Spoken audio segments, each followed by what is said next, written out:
લોકમત ન્યૂઝમાં આપનું સ્વાગત છે। વોર્ડ નંબર 16માંથી અપક્ષ ઉમેદવાર તરીકે મેદાનમાં ઉતરેલા પત્રકાર અને સામાજિક કાર્યકર હિરેન મોદીની વિજય વિશ્વાસ રેલીને સ્થાનિક મતદારોનો જબરજસ્ત પ્રતિસાદ મળ્યો હતો। ચૂંટણી પ્રચારના અંતિમ પડાવમાં શહેરમાં રાજકીય ગરમાવો વધ્યો છે, ત્યારે વોર્ડ નંબર 16માં પણ ટક્કરનો જંગ જામ્યો છે। આ વખતે મતદારો માટે માઇક નિશાન અવાજ બનતું જોવા મળી રહ્યું છે। વર્ષોથી ભાજપ અને કોંગ્રેસ વચ્ચે જ મુકાબલો થતો હતો, પરંતુ આ ચૂંટણીમાં હિરેન મોદી અપક્ષ ઉમેદવાર તરીકે મેદાનમાં આવીને સ્પર્ધાને વધુ રસપ્રદ બનાવી રહ્યા છે। ફેરણી દરમિયાન હિરેનભાઈ મોદીને લોકો તરફથી સકારાત્મક પ્રતિસાદ મળ્યો હતો અને અનેક મતદારો દ્વારા માઇકના નિશાનને મત આપવાની ખાતરી આપવામાં આવી હતી। ગતરોજ સુખધામ રેસિડેન્સીથી શરૂ થયેલી વિજય વિશ્વાસ રેલી સમગ્ર વોર્ડમાં ફરી હતી, જ્યાં વિવિધ વિસ્તારોમાં લોકો દ્વારા ઉમટી પડેલા સમર્થનને રેલીને વિશેષ ઉત્સાહભરી બનાવી દીધી હતી। મતદારોમાં જોવા મળતા આ સમર્થનને ધ્યાનમાં લેતા આવનારી 26મી એપ્રિલના મતદાનના દિવસે હિરેનભાઈ મોદીના માઇક નિશાનને મત આપી વિજય અપાવવાનો વિશ્વાસ મજબૂત બન્યો છે। વડોદરા શહેરના વોર્ડ નંબર 16ના સૌ મતદારોનો આભાર વ્યક્ત કરું છું।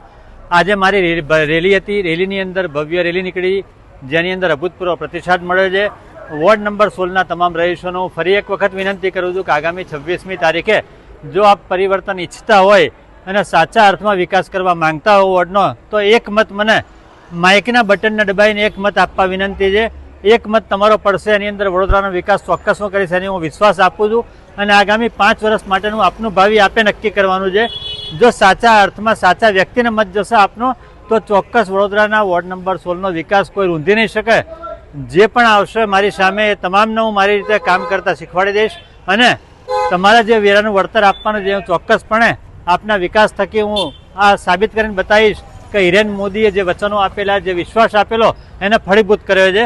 માટે ફરીથી આજની રેલીમાં જોડાવા બદલ સૌ મતદારોનો આભાર માનું છું।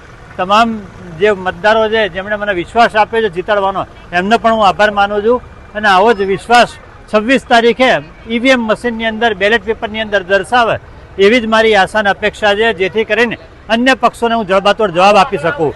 સૌને મારા ફરીથી જય શ્રી કૃષ્ણ। પહેલા તો આપ સૌને મારા જય શ્રી કૃષ્ણ। આજે વોર્ડ નંબર 16 ખાતે હિરેન મોદી અપક્ષમાંથી ઊભા છે, ત્યારે આજે રેલી કાઢવામાં આવી હતી, જે સુખધામથી ચાલુ થઈને પ્રતાપનગર આખા વોર્ડ નંબર 16ના આખા પટ્ટામાં રેલી ફરી છે અમારી, અને જનતાનો ખૂબ સાથ અને સહકાર મળ્યો છે, તે બદલ હું આભાર વ્યક્ત કરું છું। અને આ વર્ષે મારું પહેલું મતદાન છે, ત્યારે હું ઘણી એક્સાઇટેડ છું કે મારા પપ્પા અપક્ષમાં ઊભા છે અને મારો પહેલો જ જ્યારે મેં 18+ ની થઈ છું ત્યારે મારો પહેલો મત મારા પપ્પાને જશે। અને એવી આશા સાથે પપ્પા જ્યારે 10 વર્ષથી નિસ્વાર્થ ભાવે વોર્ડ 16માં સેવા કરતા આવ્યા છે, જ્યારે આધાર કાર્ડનો કેમ્પ હોય, ખીચડી કઢી હોય કે અન્ય કોઈ સેવાકીય પ્રવૃત્તિઓ હોય, ત્યારે દરેક કામમાં મારા પપ્પા આગળ છે અને દરેક કામમાં પપ્પાએ સાથ અને સહકાર આપ્યો છે દરેક જનતાને। ત્યારે મને વિશ્વાસ છે કે આ વર્ષે વોર્ડ 16ના તમામ જનતા, જે વોર્ડ નંબર 16ના મતદારો છે, તે મારા પપ્પાને જંગી બહુમતીથી જીતાડશે અને આવી જ આશા અને અપેક્ષાઓ સાથે હું વૈદેહી મોદીને જીતાયા પછી, ચૂંટાયા પછી આવો જ સાથ અને સહકાર રહેશે અને મતદાન વધુમાં વધુ થાય મારા પપ્પા માટે, તેવી આશા છે।